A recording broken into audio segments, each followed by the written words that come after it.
SSB classes आप सभी का स्वागत करती है। आज हम संस्कृत वर्णमाला के बारे में पढ़ेंगे। ध्वन्याः लिखित रूपम वर्णम।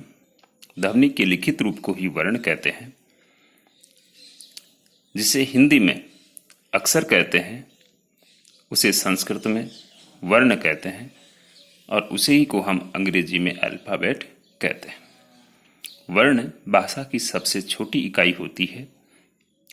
वर्ण को 3 भागों में बांटा गया है। स्वर, जिसे वोवल्स भी कहते हैं, व्यंजन, जिसे कॉन्सोनेंट्स भी कहते हैं, अयोगवाह, जिसे इम्प्रॉपर लेटर्स के नाम से भी अंग्रेजी में पहचाना जाता है। स्वर्ण वर्ण 13 होते हैं, जिसे त्रयोदश कहा जाता है। स्वयं राजन्ते इति स्वराः, जो बिना किसी के मदद के अपना उच्चारण करने में सक्षम है, उन्हीं को स्वर कहा जाता है। एक स्वर ही ऐसे हैं जो स्वतंत्र रूप से अपना उच्चारण कर सकते हैं। व्यंजन वर्णों के अंदर, जैसे हम क के नीचे, हम मैं के नीचे आप लोगों ने ज़्यादातर हलंत देखा होगा, एक टेढ़ी तिरछी रेखा देखी होगी। वो इसीलिए लगाई जाती है कि उनमें से स्वर रहित हो जाते हैं, वो स्वर निकल जाता है उनमें से। अगर उनमें से स्वर निकल गया तो उनका उच्चारण नहीं किया जा सकता। प्रत्येक व्यंजन वर्ण को स्वर की आवश्यकता होती है, तभी जाकर के उनका उच्चारण आप कर पाएंगे। तो आगे देखिए, स्वयं राजन्ते इति स्वराः, जो स्वतंत्र रूप से अपना उच्चारण करने में सक्षम है, यानी बिना किसी की मदद के, उन्हीं को स्वर कहते हैं। स्वर के 3 भेद होते हैं, ह्रस्व, दीर्घ और प्लुत। ह्रस्व में ए, ई, उ, री, री, इनके उच्चारण में 1 मात्रा का समय लगता है। दीर्घ आ, ई, उ, री, ए, ऐ, ओ, औ, इनकी संख्या 8 होती है और इनके अंदर इनके उच्चारण में 2 मात्राओं का समय लगता है। संयुक्त वर्ण, इनको मिश्रित वर्ण भी कहते हैं। जैसे संयुक्त कैसे हुए? ए जैसे है, ए के अंदर ए धन ई मिला हुआ है, ऐ में ए धन बड़ी ई मिला हुआ है, ओ में ए धन बड़ा ऊ मिला हुआ है, औ के अंदर ए धन बड़ा ऊ मिला हुआ है। आगे देखिए, प्लुत में देखिए, ए, ई, उ, री, री, ए, ऐ, ओ, औ, इनके उच्चारण में 3 मात्राओं का समय लगता है। और इनके आगे देखिए आप, हिंदी में जैसे गणित में 3 लिखा जाता है, उस तरीके से 3 लिख करके उसके नीचे गांठ दी गई है। प्लुत वर्ण जो भी होंगे उनके आगे इसी तरीके से लिखा होगा और इनका उच्चारण करने के लिए हमें 3 मात्राओं का समय लगाना होगा। जिस प्रकार ओम आप देख सकते हैं, ओम मैंने यहाँ पे लिखा हुआ है, मेरे सबसे ऊपर देखिए, रेड पेन से लिखा हुआ है। तो ओ के आगे देखिए, मैंने प्लुत वाला सिंबल, जो निशान है, चिन्ह जिसे कहते हैं, उसका प्रयोग किया है। फिर मैं है, मैं के नीचे हलंत। इसका उच्चारण ज़्यादातर लोग ओम ऐसी तरीके से करते हैं, जबकि इस तरीके से इसका उच्चारण नहीं किया जाता।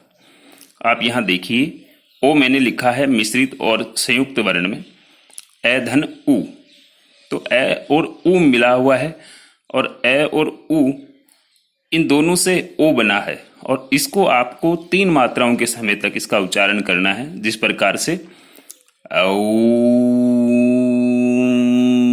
तो ए, उ और मैं, इस तरीके से इसका उच्चारण किया जाएगा। आगे देखिए, हम व्यंजन वर्ण की तरफ चलते हैं। इनकी संख्या 33 होती है। संस्कृत में जिसे त्रिंशत कहा जाता है। क वर्ग क, ख, ग, घ, गै, च वर्ग च, छ, झ, झ, य, ट वर्ग ट, ट, ड, ड, ण, त वर्ग त, त, ध, ध, न, प वर्ग प, फ, भ, भ, म।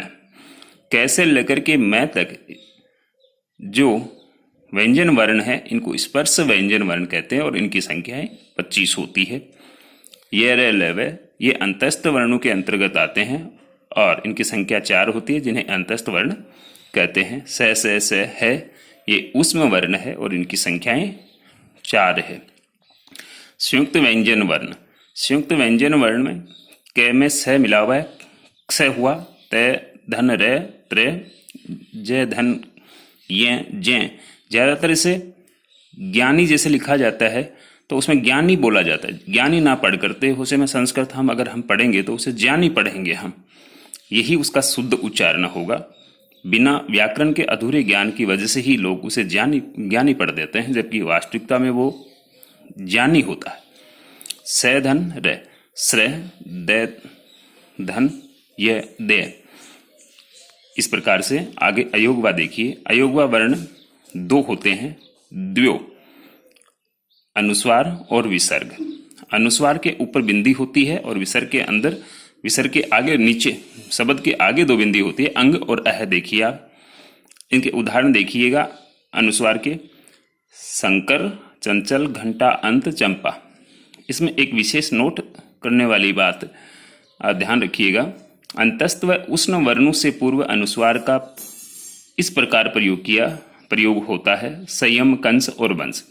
देखिए अंतस्थ, ये संयम लिखा हुआ है, जहां पे यम है, यम से पूर्व से आ रहा है तो ये से पूर्व अंतस्थ और उष्ण वर्ण, तो अंतस्थ के अंदर आ जाता है ये लव, तो उसके अंदर अनुस्वार का प्रयोग इस तरीके से किया जाएगा, यानी ऊपर बिंदी लगाई जाएगी। विसर्ग जो वर्ण है उनके आगे जैसे राम है, कृष्ण है, इस प्रकार से विसर्ग लगाया जाएगा। और विसर्ग में सबसे ज्यादा विद्यार्थियों के सामने एक समस्या ये रहती है कि किस प्रकार से शब्दों के ऊपर, शब्दों के साथ में विसर्ग का प्रयोग किया जाए। तो ध्यान रखिए, वे सभी अकारांत पुल्लिंग संज्ञा शब्द जिनके अंत में विसर्ग का प्रयोग होता है। अकारांत पुल्लिंग संज्ञा जो शब्द है या पद है, उनके अंत में ही विसर्ग का प्रयोग होगा, अन्य के साथ में नहीं होगा। आपको मेरी क्लास कैसी लगी जरूर बताइएगा। सब्सक्राइब कीजिएगा, बेल आइकन दबाइएगा, ज़्यादा से ज़्यादा शेयर कीजिएगा, और आगे जल्द ही मेरा नेक्स्ट वीडियो आपको देखने को मिलेगा। जय श्री महाकाल।